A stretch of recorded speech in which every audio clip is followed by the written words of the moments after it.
back to Educational Academy Asansol. I hope that all you were well and fine. Last day I taught you the passive voice formula of future continuous tense. तो अभी हम सिखाएंगे जो future perfect tense का passive का formula क्या है और किस हिसाब से बनाया जाता है। तो पैसिव वॉइस के पहले हमको टेंस को भी याद कर लेना है जो फ्यूचर परफेक्ट टेंस का फॉर्मूला क्या है। टेंस का बाद फिर पैसिव का फॉर्मूला लिखते हैं। तो चलो लिखो। सबसे पहले होगा future perfect tense is equal to, ये हम लोग पहले किए थे, हम लोग जानते हैं। सबसे पहले सब्जेक्ट होगा, फिर शैल हैव या विल हैव, दोनों में से एक ठो लेंगे, फिर भाव का तीसरा रूप लेंगे, फिर ऑब्जेक्ट लेंगे। ये टेंस का फॉर्मूला हम लोग सीख चुके हैं ऑलरेडी। और अभी इसका पैसिव वॉइस क्या है ये देखो। इसका पैसिव वॉइस सबसे पहले ऑब्जेक्ट आएगा, फिर shall have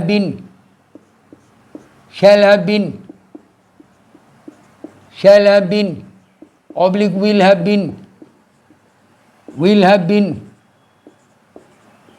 plus V3 plus by plus subject. ठीक है, इस आधार पर हम लोग पैसिव वॉइस बनाएंगे। तो सबसे पहले एक तो सेंटेंस लिखते हैं जे मैं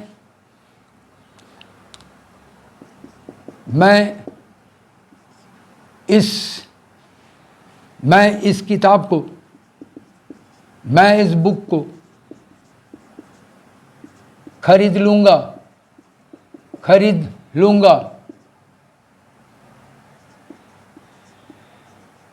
मैं इस किताब को खरीद लूँगा। अगर हम बोलेंगे जब मैं इस किताब को खरीदूँगा तो ये फ्यूचर इंडेफिनाइट का अनुसार बनेगा। लेकिन अगर हम बोलेंगे जब मैं इस किताब को खरीद लूँगा, मैं तुम्हें पढ़ा दूँगा, मैं चेयर को मरम्मत कर दूँगा, ऐसा अगर रहेगा तो वो सेंटेंस को पहले फ्यूचर परफेक्ट टेंस का अनुसार बनाना है। सबसे पहले फ्यूचर परफेक्ट टेंस का अनुसार बनाएंगे हम। ठीक है, तो उसी तरह यहाँ देखो बना खरीद लूँगा है, खरीदूँगा नहीं है, खरीद लूँगा।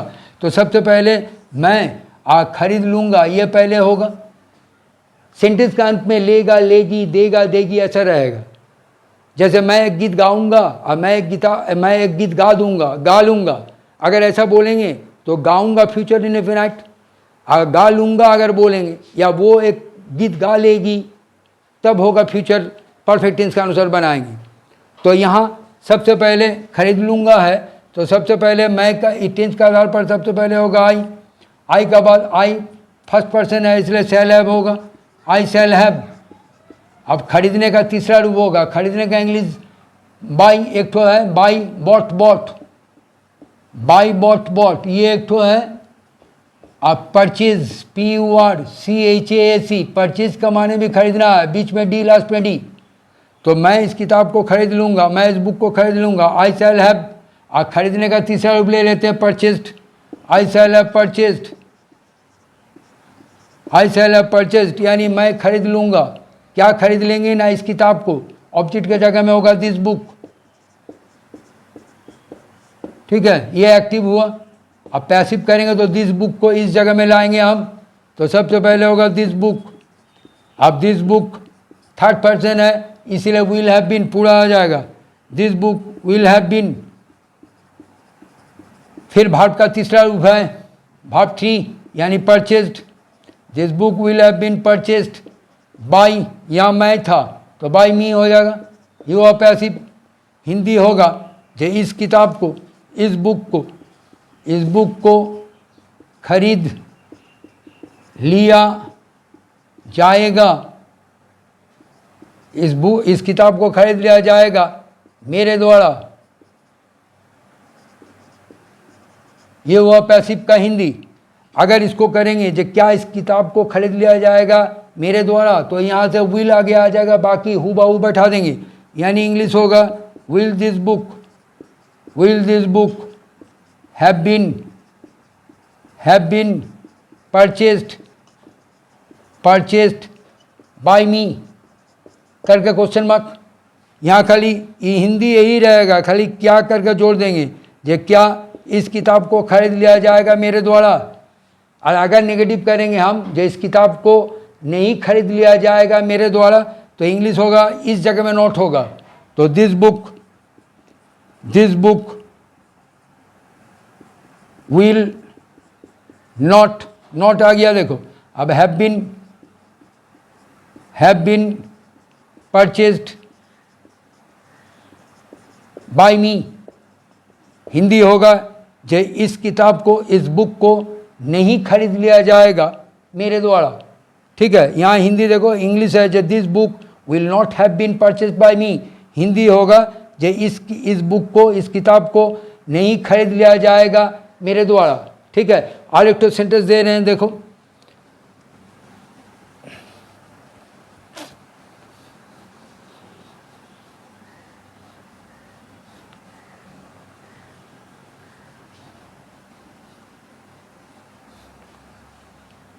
सुनील इस लैंड को, इस जमीन को, सुनील इस जमीन को बेच देगा। ये मेरा हिंदी है, जो सुनील इस जमीन को बेच देगा, बेचेगा नहीं, बेचेगा अगर बोलेंगे तो फ्यूचर इंडेफिनिट टेंस के अनुसार बनाएंगे हम। अब बेच देगा अगर होगा, या मैं इस ज़मीन को बेच दूंगा अगर ऐसा रहेगा तो समझ लो फ्यूचर परफेक्ट टेंस का हिसाब से बनाना है। तो सबसे पहले सुनील को मार्क करेंगे, अब बेच देगा इसको पहले करेंगे। अब बेचने का इंग्लिश देखो क्या, ये तो खरीदने का इंग्लिश लिखे थे, अब बेचने का इंग्लिश है सेल, SELL, सेल माने बेचना,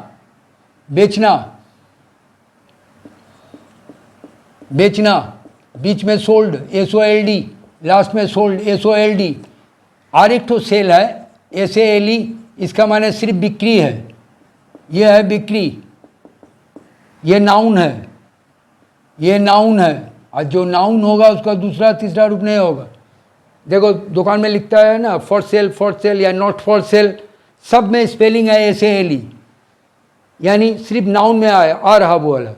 और जब बेचना या बिक्री करना अगर रहेगा तो ये अलग होगा, सेल सोल्ड। तो यहाँ है जब सुनील इस ज़मीन को बेच देगा या बिक्री कर देगा अगर ऐसा बोलेंगे तो ये वर्ब का हिसाब से आएगा। तो सबसे पहले देखो देगा है, यानी फ्यूचर परफेक्ट टेंस का अनुसार होगा, पहले होगा सुनील। अब सुनील का बाद, सुनील थर्ड पर्सन है इसलिए विल हैव होगा, सुनील विल हैव। अब बेचने का तीसरा रूप होगा sold, Sunil will have sold. अब जमीन का इंग्लिश होगा दिस लैंड, ये हुआ active, Sunil will have sold this land. अब जब पैसिव बनाएंगे तो दिस लैंड को यहाँ लाओ, इस जगह में लाना है तो दिस लैंड करो, दिस लैंड थर्ड पर्सन है इसलिए will have been, this land will have been sold, SOLD, sold by Sunil, ये हुआ पैसिव। हिंदी होगा जो इस ज़मीन को बेच दिया जाएगा, बेच दिया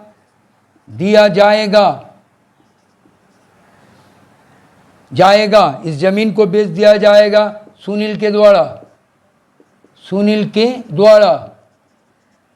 करके ब्रैकेट दे रहे हैं हम, जो इस ज़मीन को बेच दिया जाएगा सुनील के द्वारा। अगर इसको क्वेश्चन करेंगे जो क्या इस ज़मीन को बेच दिया जाएगा सुनील के द्वारा, तो यहाँ से खाली विल आगे आएगा, बाकी देख के बैठा देंगे, यानी will this land have been sold by Sunil करके क्वेश्चन मार्क।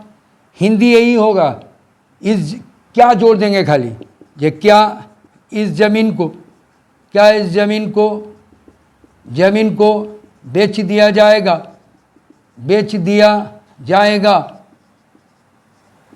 सुनील के द्वारा करके क्वेश्चन मार्क।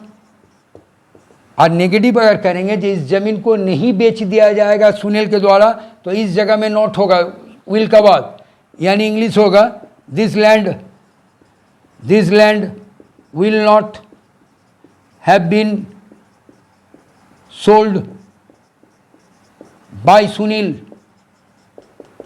हिंदी होगा, ये जो हिंदी है ना, इस ज़मीन को इस जगह में नहीं होगा, माने इस ज़मीन को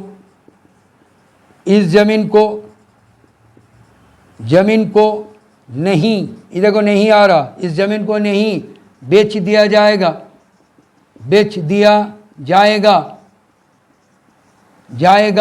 सुनील के द्वारा सुनील के द्वारा करके फुल स्टॉप। ठीक है, अगर ये क्लास तुम्हें अच्छा लगता है तो ज़रूर सब्सक्राइब करो, शेयर करो, लाइक करो। और नेक्स्ट दिन हम लोग डायरेक्ट पैसिव वॉइस का इस्तेमाल, अभी तो हम लोग टेंस कर रहे हैं, पैसिव कर रहे हैं, पैसिव का हिंदी लिख रहे हैं। अब अगला क्लास लेंगे हम ये डायरेक्ट पैसिव वॉइस कैसे बनता है। ओके।